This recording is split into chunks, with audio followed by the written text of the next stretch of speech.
Señor, te damos gracias por este día más de bendición que nos regalas. Somos hijos tuyos y hemos aprendido a recibir tu verdad, tu palabra, tu enseñanza, tu instrucción, Señor, porque es la que nos acerca a ti como Padre, Señor, Dios y Salvador. Te pedimos en el nombre de Jesús que nos guíes a través de estas escrituras y en esta entrega más de este mensaje, Señor, que la revelación de tu verdad nos haga libre de todo concepto humano, de todo pensamiento que pueda contravenir de una u otra forma tu palabra, para caminar en la libertad de tu espíritu y así experimentar la vida en abundancia que tú prometiste para nosotros. Que seas tú dándonos sabiduría, entendimiento, inteligencia, revelación y un espíritu noble nos sustente, la humildad nos acompañe para recibir esta palabra en el nombre de Jesús. Amén. Vamos a la palabra de Dios, a la primera carta a los Corintios, capítulo 7, primera de Corintios, capítulo 7, versículo 34 y 36. Voy a hacer un salto del versículo 35. Primera de Corintios, capítulo 7, versículo 34.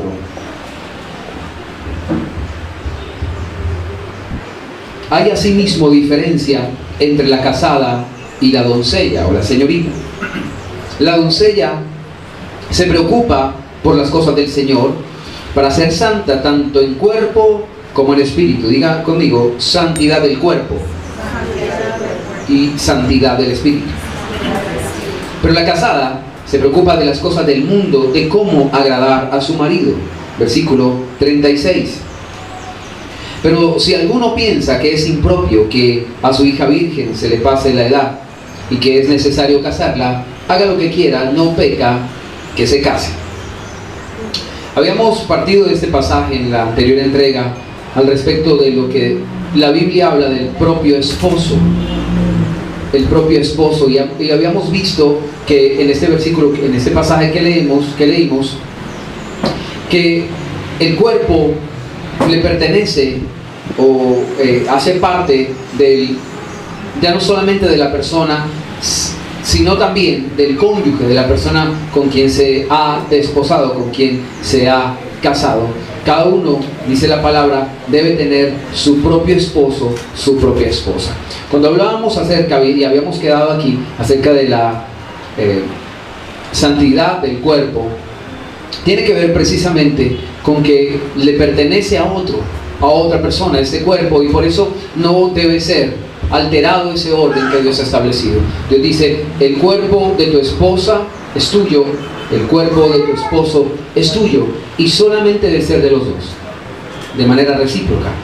Hoy nosotros estamos expuestos a un bombardeo de modas y demás, en donde lastimosamente, entre más piel se muestre, lastimosamente se dice que se está más in. Pero la verdad es que la santidad siempre está de moda, y donde quiera que uno vaya vestido de santidad estará de gala permanentemente, porque realmente lo que importa es honrar a Dios con su palabra. Ahora, en 1 Corintios capítulo 7, desde el versículo 1, vamos a leer este pasaje. 1 Corintios capítulo 7, versículo 1 hasta el versículo 4. Dice, acerca de lo que me habéis preguntado, por escrito digo, bueno le sería al hombre no tocar mujer. Sin embargo, por causa de las fornicaciones, tenga cada uno su propia mujer, y tenga cada uno su propio marido. Subraye por favor, su propia mujer y su propio marido.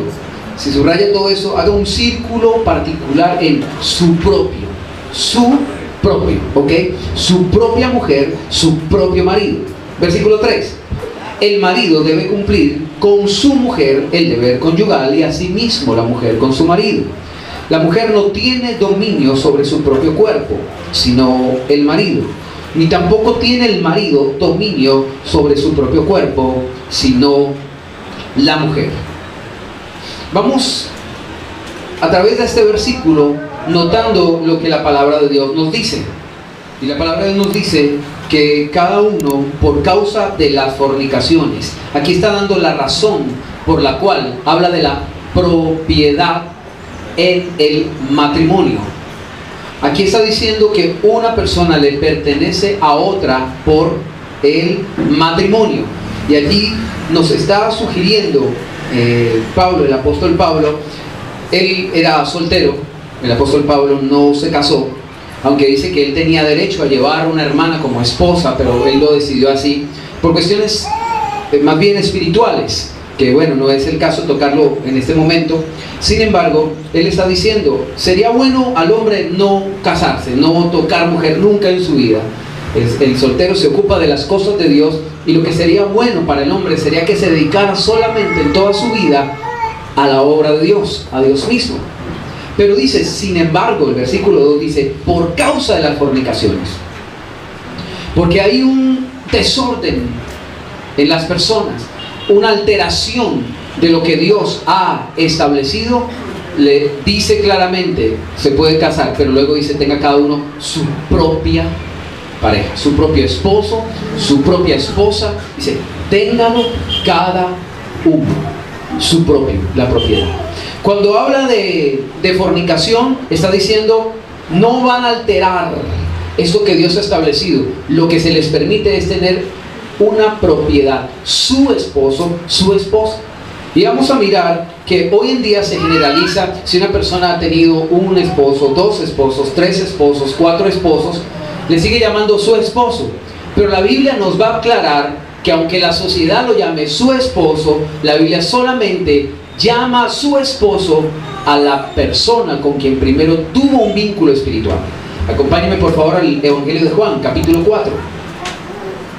Evangelio de Juan, capítulo 4. Por causa de las personas que de pronto no han leído este pasaje, voy a leerlo desde el versículo 1 para tomar el contexto, para que sepamos de lo que está aconteciendo aquí. Versículo 1, Juan, Evangelio de Juan, capítulo 4, versículo 1. Cuando pues el Señor supo que los fariseos habían oído decir, Jesús hace y bautiza más discípulos que Juan, aunque Jesús no bautizaba sino sus discípulos, salió de Judea y fue otra vez a Galilea, y le era necesario pasar por Samaria. Fue pues a una ciudad de Samaria llamada Sicar, junto a la heredad que Jacob dio a su hijo José, y estaba allí el pozo de Jacob. Entonces Jesús, cansado del viaje, se sentó junto al pozo. Era como la hora sexta, es decir, las 12 del mediodía. Llegó una mujer de Samaria a sacar agua, y Jesús le dijo, dame de beber, pues sus discípulos habían ido a la ciudad a comprar alimentos. La mujer samaritana le dijo, ¿cómo tú, siendo judío, me pides a mí de beber, que soy mujer samaritana? Porque judíos y samaritanos no se tratan entre sí. Respondiendo Jesús le dijo, si conocieras el don de Dios, y quién es el que te dice, dame de beber, tú le pedirías y él te daría agua viva. Quiero enfatizar en este versículo por lo que el Señor Jesús le responde. Si conocieras el don de Dios, si tan solo usted supiera lo que es gracia y favor. Él está tratando de decir allí, mire, usted no se ha dado cuenta que el que se le apareció aquí es el Salvador suyo. Si usted supiera lo que es esa gracia, dice acá, si supieras el don de Dios, conociera el don de Dios, ¿y quién es el que te dice, dame de beber? Si usted tan solo supiera quién es el que te está hablando, lo que te está diciendo, tú le pedirías y él te daría agua viva. Deja en claro que el Señor Jesús deja en claro que la mujer samaritana no conocía al Salvador. Se le estaba manifestando al frente, pero no lo conocía. Los samaritanos eran una parte del pueblo de Israel en tiempo antiguo, pero ellos se apartaron, se alejaron. En cuanto a la división del reino se dio, las 10 tribus del norte se apartaron de Dios y empezaron a tener cultos distintos al que ordenaba la palabra de Dios. Dios decía que solamente habían de adorar en Jerusalén. Ellos hicieron otro altar y empezaron a adorar en Samaria, lo hicieron como capital. Eso estaba prohibido de parte de Dios, y así, aunque ellos se apoyaban en su propia prudencia, decían que no, esto también es de Dios, nosotros tenemos acá un altar para adorar, Dios había dicho que no debía ser así. Entonces desviaron el mensaje, desviaron la palabra, y cuando se desvía el mensaje, se desvía la palabra, escúcheme, siempre se desvía el corazón. Y es imposible conocer a Dios de esa manera. El versículo 11 dice, la mujer le dijo, Señor, no tienes con qué sacarla y el pozo es hondo. ¿De dónde pues tienes agua viva? Ella no había entendido nada de lo que el Señor Jesús le estaba hablando, porque le estaba hablando de una manera espiritual. La Biblia dice que el hombre natural no puede entender las cosas que son del Espíritu porque son para él locura. Y luego le dice, ¿acaso eres tú mayor que nuestro padre Jacob, que nos dio este pozo, del cual bebieron él, sus hijos y sus ganados? Aquí entra ella en una confrontación religiosa. Ella sabía que era judío, porque le dijo, ¿cómo siendo tú judío me pides a mí que soy mujer samaritana? Y luego empieza a tirarle como cositas diciendo, ¿acaso usted se cree superior? Y el Señor le contestó, cualquiera que beba de esa agua volverá a tener sed, pero el que beba del agua que yo le daré no tendrá sed jamás, sino que el agua que yo le daré será en él una fuente de agua, escuche esto, que salte para vida eterna. Quise leer estos pasajes porque el versículo 16 y el versículo 18 son los que tienen que ver con el tema que estamos tratando. Pero quise tomar el contexto porque aquí el Señor Jesús se le aparece para darle una revelación muy especial. Y el Señor le dice en el versículo 14, el que beba el que beba del agua que yo le daré, no tendrá sed jamás. ¿De qué tendría sed esta mujer? Porque el Señor Jesús no estaba hablando de agua normal, sino del agua del Espíritu. El Señor conocía sus vacíos, el Señor conocía su desorden, y las personas que conocen esta historia saben de lo que estamos hablando. Y el Señor le dice, el que beba del agua, el que beba, no le dijo si tú bebes. O sea, este mensaje también es para nosotros. Y el Señor dice, el que beba del agua que yo le daré, será en él una fuente de agua que salte, que brote, que fluya para vida eterna. Esto se refiere al Espíritu Santo, esto se refiere a la palabra de Dios. Y el Señor Jesús nos está diciendo a todos, la persona que quiera tener vida eterna ha de beber de esta agua. El agua de la instrucción, el agua de la guía, el agua del camino, el agua del Espíritu, es lo mismo. Si alguna persona anhela la salvación, debe beber esta agua. ¿Me hago entender? El hombre discute en cuanto a la manera de obtener la salvación. Las personas siempre tienen sus propios pensamientos, sus propios planes. Sin embargo, Dios deja establecido cuál es el agua que debemos beber para obtener la salvación. El hombre en su orgullo, en su altivez, trata de decir, no, a mí no me gusta eso, debería ser así, así. Naamán era un general, un hombre importante del pueblo de Israel. Tenía lepra. Y una sirvienta de su casa habló con la esposa de él y le hizo saber que había un profeta que podía declarar una palabra de Dios sobre él y él podría ser sanado. El profeta no quiso ir, pero le mandó la instrucción con la muchacha y le dijo, siendo un general del ejército de Israel, del ejército sirio, le dijo, ve a lavarte al río Jordán 7 veces. Y a él le molestó. Es que no había mejores ríos para que me mande a semejante charco. Él era un general. Él quería que lo mandaran a un lugar mejor. Pero la sanidad no iba a ocurrir en ningún otro río. La vida eterna no va a ocurrir en otro río. No es el pensamiento humano, no es la interpretación humana, no es el argumento humano, no es la filosofía humana la que nos va a dar vida. Los hombres, dijo el Señor Jesús, ustedes son los que se justifican a ustedes mismos delante de los hombres, pero lo que los hombres tienen por sublime delante de Dios es vanidad.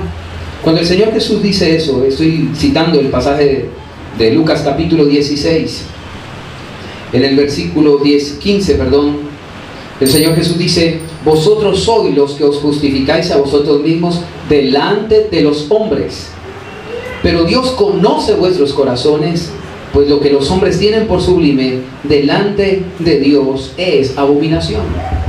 Los hombres, en su empeño por justificar su vida desordenada, su vida que está apartada de la palabra de Dios, siempre van a encontrar justificación.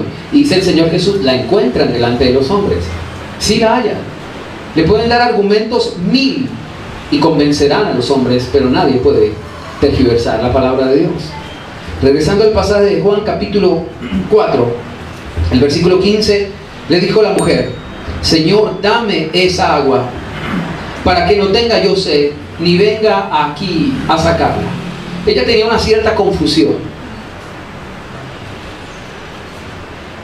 pero abrió su corazón. No entendía todavía, porque si no, no hubiera dicho, no tendría que venir aquí a sacarla. Aunque tenía confusión, tenía disposición. Y cuando realmente existe disposición, la verdad saltará a flote, porque hay un corazón dispuesto. Pero la situación es que esta mujer estaba encontrando la verdad en un enemigo suyo, en un judío. ¿Cómo poderle decir a una mujer samaritana que la verdad la va a encontrar en alguien que es completamente opuesto a él? Jesús era rechazado en su tiempo, y mucho más por el pueblo samaritano. Pero Dios utilizó a esta mujer para que pudiera llegar la verdad a aquel pueblo que rechazaba al Salvador, sencillamente por el hecho de ser judío. Jesús le dijo, versículo 16, ve, llama a tu marido y ven acá. Llama a tu marido y ven acá. Respondiendo la mujer dijo, no tengo marido. Jesús le dijo, bien has dicho. Subraye por favor, bien has dicho. El Señor no se equivocó, ¿ok? Nunca se ha equivocado, y menos aquí, no se equivocó en nada. Bien has dicho, no tengo marido. Jesús le dijo, bien has dicho, no tengo marido, porque 5 maridos has tenido, y el que ahora tienes, ¿tenía marido? Entonces, cuando el Señor Jesús dijo, bien has dicho, no tengo marido, no significa que no tuviera, porque afirmó, 5 has tenido y el que ahora tienes. Él no dijo que no tenía. Él lo que está diciendo es que el que usted ahorita llama no es, no tiene, porque ese no es, pero delante de los hombres lo tiene. ¿Cuántos maridos dice el Señor Jesús que había tenido ella? 5. Porque 5 maridos has tenido y el que ahora tienes no es tu marido. 6.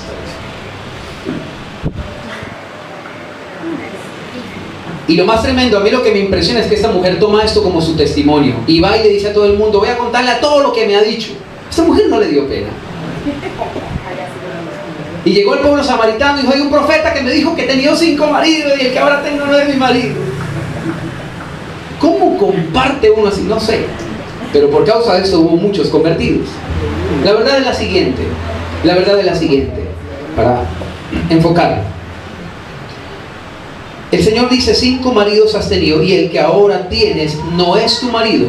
¿Por qué le dice que el que ahora tienes? Está refiriéndose al término que la sociedad le da a la persona que le acompaña a alguien, a la persona con la cual ha tenido un vínculo espiritual, ya lo vimos, ¿sí? Se ha relacionado con él, convive con él, la sociedad lo llama marido. Por eso el Señor Jesús utilizó ese término. ¿Ok? Y luego dice, el que ahora tiene no es tu marido, esto has dicho con verdad. Esto has dicho con verdad. Ella fue la que dijo, no tengo marido. La verdad es la siguiente, cuando se dice que no tiene marido, es porque el marido de ella ya no estaba allí. Había roto de una u otra manera que para nosotros es un misterio esa relación, pero tal vez no significa que se hubiera roto el vínculo espiritual. Ya nosotros hablamos de lo que era el vínculo espiritual. Cuando el Señor le dice que el que ahora tiene no es tu marido, nos está aclarando lo que vimos en 1 Corintios capítulo 7, cuál es el propio marido. Cuando una persona se une a otro ser, con el vínculo espiritual y los elementos constitutivos del matrimonio, según lo que dijo el Señor, dejando su propio hogar paterno, su padre, su madre, y te unes a quien será tu propio cónyuge, es decir, con quien te unas, ese será tu propio marido. El Señor dijo: dejará el hombre a su padre, a su madre, y se unirá a su mujer. Dijo: deja su hogar paterno, deja su padre, deja su madre, dice, y se unirá a su mujer. Allí el Señor Jesús dice: ¿quién es el propio? A tu marido, tu esposa. El Señor dice: es la persona con la cual tú te unes por primera vez después de haber dejado tu hogar paterno. Ese es el propio marido. Esta mujer había dejado alguna vez su hogar paterno, se unió a una persona y ese es su propio marido. Por eso el Señor Jesús dijo: el que ahora tiene no es. Yo espiritualmente veo las cosas como son, y recuerde que le acabé de decir que si quería vida eterna tiene que beber de esta agua. Es un poco inquietante. ¿Qué significa entonces la propia esposa, el propio esposo? Es que cuando tú dejas padre y madre y te unes a quien será tu propio cónyuge, es decir, con quien te unas espiritualmente será tu marido. La palabra de Dios no dice: dejarás a tu ex esposa o dejarás a tu ex esposo o a tu ex marido, sino dejará a tus padres. Porque tu verdadera y propia relación marital, la verdadera y la propia relación marital, es con la persona con quien formaste un hogar luego de dejar a tus padres. Eso es lo que trató de explicar el Señor Jesús en su diálogo con la mujer samaritana. Cuando el Señor Jesús entonces explicó esto, nos vamos a ver que hoy en día pesa más las tradiciones de los hombres que lo que dice la palabra de Dios. Y así los hombres digan de una pareja que no están casados porque están viviendo en lo que ellos llaman unión libre. De todas formas, las leyes espirituales que Dios estipuló establece que son marido y mujer. Por tanto, esas personas son responsables ante Dios de su o sus relaciones, las que hayan tenido, y rendirán cuenta a Dios en el día final. Miremos por favor la palabra de Dios en 2 Corintios capítulo 5, versículo 10. 2 Corintios capítulo 5, versículo 9. Vamos a leer desde el 9. 2 Corintios capítulo 5, versículo 9. Por tanto, procuramos también, o ausentes o presentes, serle agradables. Aquí Pablo está hablando de que cuando estamos en el cuerpo estamos ausentes de la presencia de Dios mismo. Pero cuando salgamos de este cuerpo, cuando vamos a la presencia de Dios, estaremos presentes ante Él. Y aquí lo que Pablo está diciendo es: mientras estemos en este cuerpo, o presentes o ausentes de la gloria de Dios, lo que procuramos es serle agradables. Versículo 10, atención a esto: porque es necesario que todos, ¿quiénes? Todos nosotros, no la gente del mundo, sino los creyentes, los cristianos, porque es necesario que todos nosotros comparezcamos ante el tribunal de Cristo, para que cada uno reciba según lo que haya hecho mientras estaba en el cuerpo, sea bueno o sea malo. Versículo 11: conociendo pues el temor de Dios, persuadimos a los hombres, pero a Dios le es manifiesto lo que somos, y espero que también lo sea a vuestras conciencias. Pablo está hablando en la autoridad de un apóstol, de un ministro, y dice: mire, nosotros los persuadimos a ustedes porque conocemos el temor de Dios. Por eso los estamos persuadiendo, y esperamos, porque nosotros sí sabemos quiénes somos delante de Dios, esperamos que ustedes, la iglesia de Dios, sepa quiénes somos, los ministros de Dios, para que no rechacen esto, como lo habíamos visto en la anterior entrega. Quien desecha esto no desecha a hombre, sino desecha a Dios, que nos dio su Espíritu Santo. Si alguien quiere discutir al respecto de cualquier tema que la palabra de Dios plantea, la palabra de Dios nos muestra que quien rechaza el mensaje no rechaza al hombre, rechaza a Dios. Así como cuando Jesús dijo: cualquiera que reciban en la casa a un ministro, el que lo reciba a ustedes, a mí me recibe; el que lo rechace a ustedes, a mí me rechaza. El versículo 10 dice: es necesario que todos los creyentes, los cristianos, comparezcamos ante el tribunal de Cristo para que cada uno reciba según lo que haya hecho mientras estaba en el cuerpo. Aquí afirma que hay un juicio que se va a llevar a cabo para los creyentes. Es un juicio que no es para determinar salvación o condenación, pero sí es un juicio. La palabra que aparece aquí en el griego original es bimá. Cuando dice tribunal, es el bimá. He escuchado a algunos predicadores que de manera ligera dicen que el bimá es esa plataforma en la cual se premian a los competidores, donde se coloca el primer lugar, el segundo lugar y el tercer lugar, pero no es correcto. Tribunal tiene que ver precisamente con una asamblea de juicio. Los ancianos, dice la palabra de Dios, que algunos juzgarán al pueblo de Dios, inclusive a los ángeles. Pero absolutamente todos los creyentes van a ser juzgados, no para que sean condenados, sino para que reciban retribuciones o pérdidas. Y aquí aclara: según todo lo que hicieron mientras estaba en el cuerpo. ¿Por qué? Ya habíamos hablado de la santidad del cuerpo. Recuerda que nosotros le pedimos que subrayara de la santidad del cuerpo y del espíritu. Cuando la palabra de Dios dice que nosotros tenemos que glorificar a Dios en nuestro cuerpo y en nuestro espíritu, que son de Dios.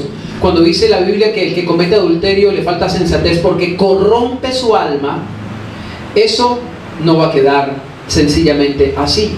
La Biblia dice que Dios juzgará a los adultos, a los adúlteros y a los fornicarios. ¿Por qué causa? Porque sencillamente Dios es un juez justo. Y después de que nosotros venimos a Cristo, toda obra va a salir a luz, dice la Biblia. Todo, porque Dios nos va a juzgar por la conciencia. Por eso es necesario estarnos a cuenta ahora, antes de llegar allá. Si no estamos a cuenta ahora, probablemente no lleguemos ahí. Ya vimos en Apocalipsis, la entrega pasada, de cómo Dios juzga aquí en la tierra a la persona que comete la falta, el pecado. ¿Cómo lo juzga? Con una reprensión en el cuerpo particularmente. No necesariamente en el cuerpo, sino alguna situación que lo lleve al arrepentimiento. Eso dice la Biblia, una situación que lo lleve a arrepentirse. Vimos el caso de unas personas que habían incurrido en fornicación con una mujer en una congregación cristiana, una iglesia cristiana, y Dios les dice que los juzgó para que se arrepintieran, pero decían, no han querido arrepentirse, les ha dado tiempo. ¿Qué hace Dios? Dios es bueno, Dios es perdonador. Si usted se encuentra en esa situación, debe reconocer que la Biblia dice que si alguno confiesa sus pecados y se aparta, alcanzará misericordia. Dios es misericordioso. Dios perdona. Amén. ¿Cuántos saben que Dios es bueno y Dios perdona? Entonces todo esto tiene que ver con el temor de Dios. En Romanos capítulo 14,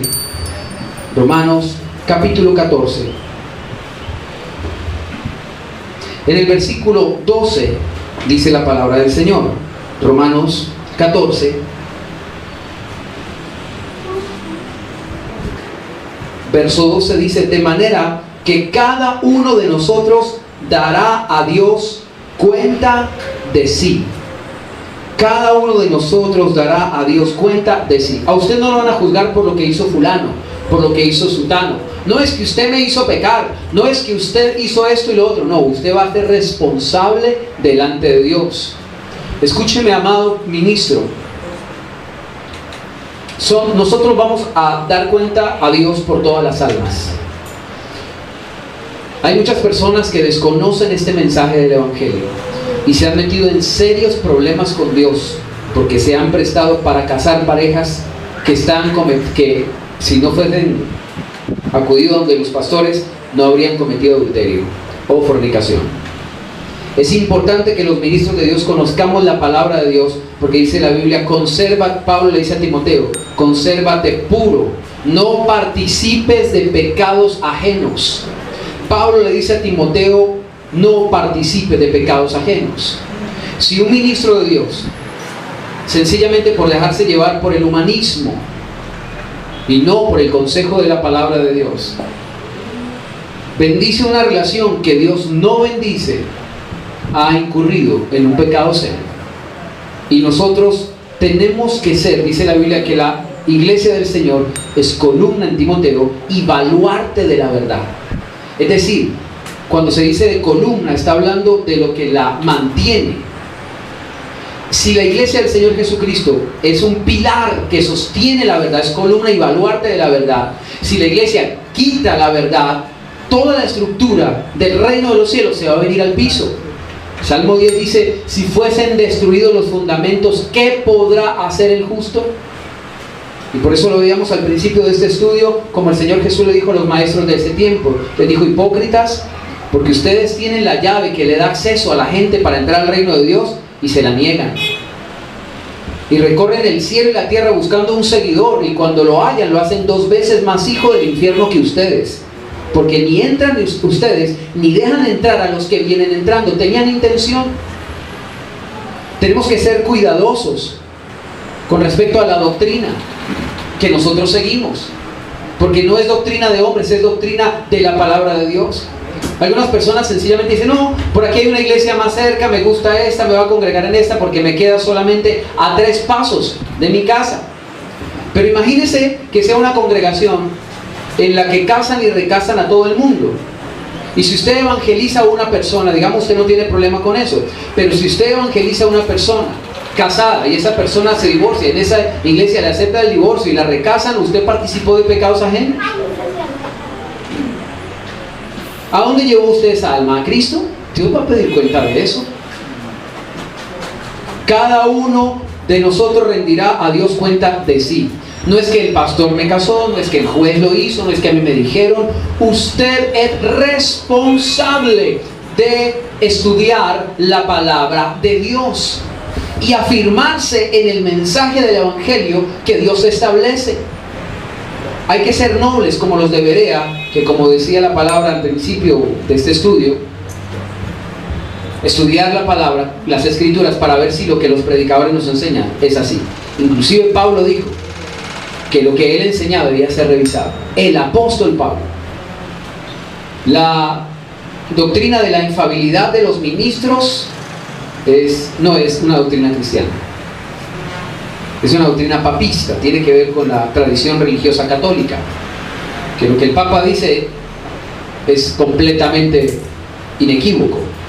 Y eso no es así.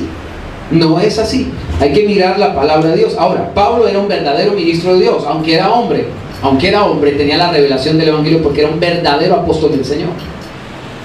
Como él mismo lo decía, por ahí andan muchos que se dicen apóstoles. Él mismo hablaba de eso. Imagínense Pablo hablando de eso. ¿Cómo Pablo está hablando de otros ministros? Pablo lo está diciendo. Si no, ¿cómo va a saber el pueblo que hay lobos disfrazados de ovejas? Amén. Miremos lo que dice la palabra de Dios en la carta primera a los tesalonicenses.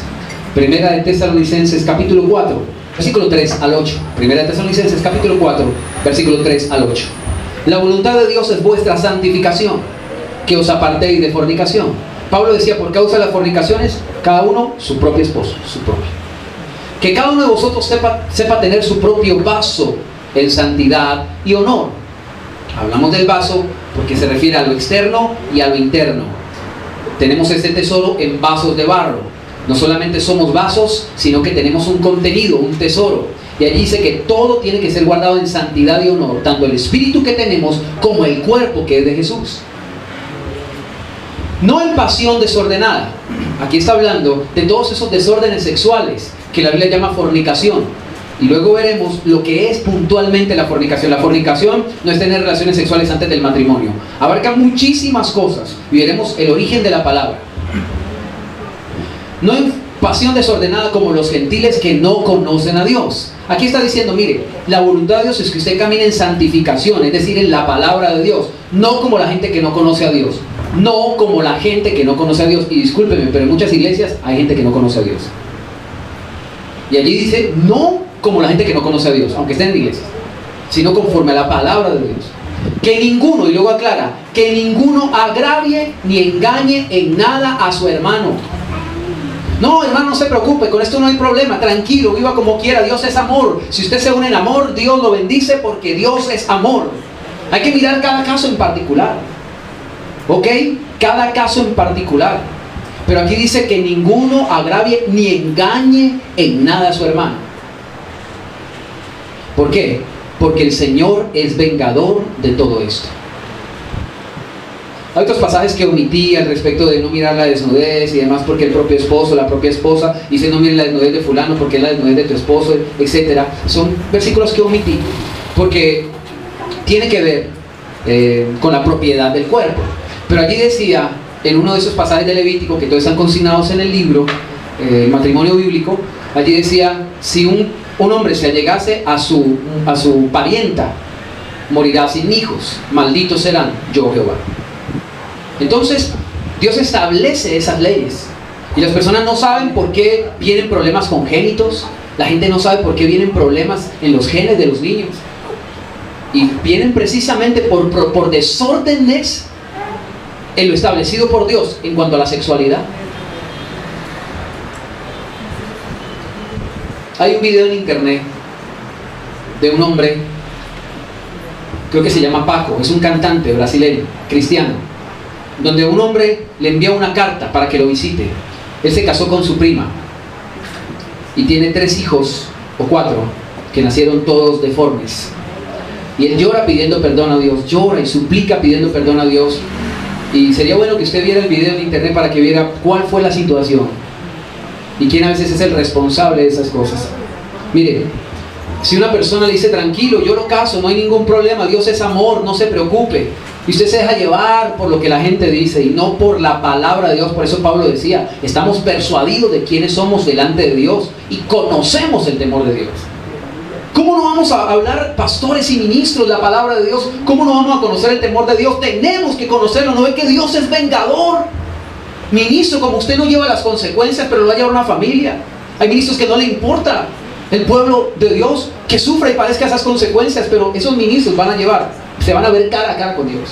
Cara a cara.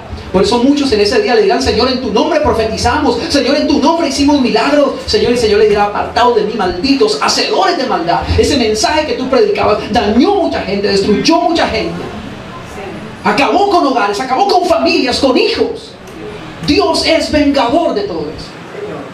Y no podemos nosotros, como ministros de Dios, sencillamente por retener a la gente contenta, cambiar el mensaje de Dios. Hay gente que solamente tiene allí personas porque están allí para hacer crecer la iglesia, para ver la iglesia más grande o para incrementar los ingresos de la iglesia, y no es así. Compró la verdad y no la vendas, amado ministro. La Biblia dice en Hebreos capítulo 13:8 que nosotros velamos por las almas como los que han de rendir cuenta a Dios por ellas. Dios nos va a pedir cuenta por cada uno. La decisión será de cada uno. Si tú tomas una decisión en tu vida, tú vas a rendir cuenta a Dios por ti. Pero mi sangre, como dijo Pablo en Hechos de los Apóstoles, en el capítulo 20, no he rehuido predicarles todo el consejo de Dios. Estoy limpio o libre de la sangre de todos. Él dijo, si tú mueres por tu desobediencia, por tu rebeldía, por tu obstinación, por no sujetarte a la palabra de Dios, es responsabilidad tuya. Yo libro mi responsabilidad porque te prediqué la verdad. Más importante que un lugar hermoso donde congregarse es un lugar donde tenga asiento Jesucristo con la palabra suya. Dios es vengador de todo esto. Dios nos ha llamado, Dios no nos ha llamado a inmundicia, sino a santificación. Así que el que desecha esto, no desecha a hombre, sino a Dios, que nos dio su Santo Espíritu. Los hombres tendrán sus opiniones y dirán, no, ese es un pastor fanático. La gente tendrá sus opiniones y dirán, no, ese es un religioso. Pero Pablo dice por el Espíritu Santo, el que desecha esto, no me desecha a mí, desecha a Dios. ¿Cómo crees que le va a ir a una persona que desecha a Dios? Así siga cantando alabanzas, así siga diciendo amén y gloria a Dios. Hoy en día, el temor de Dios lastimosamente ha quedado relegado a una sencilla emoción. Es importante que nosotros entendamos que la palabra de Dios es el fundamento de la iglesia. Si una persona no se somete a Dios en lo que establece en su palabra, sencillamente no alcanzará la salvación. Vamos a hablar del divorcio y el recasamiento. Ningún matrimonio cristiano en el que exista genuina obediencia a Dios ha de terminar en divorcio. Ningún matrimonio cristiano en el que exista una genuina obediencia a Dios debe terminar en el divorcio. Se requiere de una falla, del pecado o de la desobediencia de por lo menos uno de los dos contrayentes para que el divorcio ocurra. Pero ninguna pareja que esté determinada a obedecer a Dios acabará con lo que Dios ha unido. Dos hijos obedientes de Dios nunca se divorcian. El problema siempre estará en uno. Si una persona decide desobedecer a Dios, sea por pecado, porque la Biblia habla de cuáles son las causales de divorcio. La Biblia habla de las causales. Pero mire que todas las causales son por desobediencia a la palabra de Dios. Cuando dos personas genuinamente quieren vivir para Dios, honrar a Dios en sus vidas, eso nunca terminará en divorcio. El divorcio no es una opción. La expresión cordón de 3 dobleces que aparece en la Biblia, en el libro de Eclesiastés, dice: cordón de 3 dobleces no se deshace fácilmente. No es solamente una frase poética, decorada y hermosa de los libros sapiensales de la Biblia, sino que realmente describe un misterio espiritual que entraña el matrimonio. Vamos a mirar cuando la Biblia dice que un cordón de 3 dobleces no se deshace fácilmente. ¿Por qué habla de 3 dobleces? ¿Por qué dice que no se deshace fácilmente? Siempre se habla de que el matrimonio, o por lo menos yo así lo pienso y siempre lo he dicho, tengo un estudio que se llama El matrimonio, un pacto de 3. El matrimonio, un pacto de 3. Porque hay una canción de un hombre que tiene nombre artístico Rabito, que se llama Un pacto con Dios. Pero realmente el pacto no existe entre dos hombres solamente. El pacto se hace con el hombre y con Dios. Se pactó con Dios algo. Y ese pacto de 3 no se deshace fácilmente, porque debemos entender que en toda relación está Dios mediando. El matrimonio es un pacto de 3 porque sencillamente Dios interviene y está presente en el matrimonio, porque es algo que Dios ha establecido. Primera de Corintios capítulo 6 nos insta a huir de la fornicación, entendiendo que la fornicación tiene que ver con el adulterio, el homosexualismo, el lesbianismo hace parte del homosexualismo, la pornografía, la pedofilia, etc. Porque dice la Biblia que no podemos tomar los miembros de Cristo y hacerlos miembros de nadie más que no sea el propio marido o la propia esposa. El vínculo espiritual contraído es indestructible e irrompible. Vamos a mirar en la siguiente entrega cómo es que Dios permite en medio de su pueblo el divorcio y por qué causa. La única causal. Y vamos a mirar por qué. Vamos a analizar los pasajes de particularmente capítulo 19 de Mateo, en donde algunas personas utilizan solo este pasaje. Escuche, la mayoría de los predicadores que predican el recasamiento solo usan este pasaje, Mateo 19. Pero hay algo que se conoce como los evangelios sinópticos. En teología se estudian los evangelios sinópticos, que son Mateo, Marcos y Lucas. Estos 3 se llaman sinópticos porque tienen el mismo contenido. Algunos tienen un poco más, algunos un poco menos, pero en esencia tienen las mismas porciones bíblicas, dicho de otra manera. Y este pasaje de Mateo 19 no aparece solo en Mateo capítulo 19, sino que vamos a entrar a analizar los demás pasajes que tienen este texto y notaremos que no dice lo que algunos tratan de decir de Mateo 19. Veremos con claridad qué es lo que la Biblia dice al respecto del recasamiento. ¿Cuándo se puede recasar una persona? Porque la Biblia habla de que se puede casar, pero establece las condiciones claras y bien definidas al respecto de cuándo puede ocurrir eso. Eso lo veremos en la siguiente entrega. Te damos gracias, Padre, porque en tu misericordia y en tu favor nos permitiste recibir esta palabra. Y siempre decimos por tu palabra que recibamos con mansedumbre esta palabra, la cual puede salvar nuestras almas.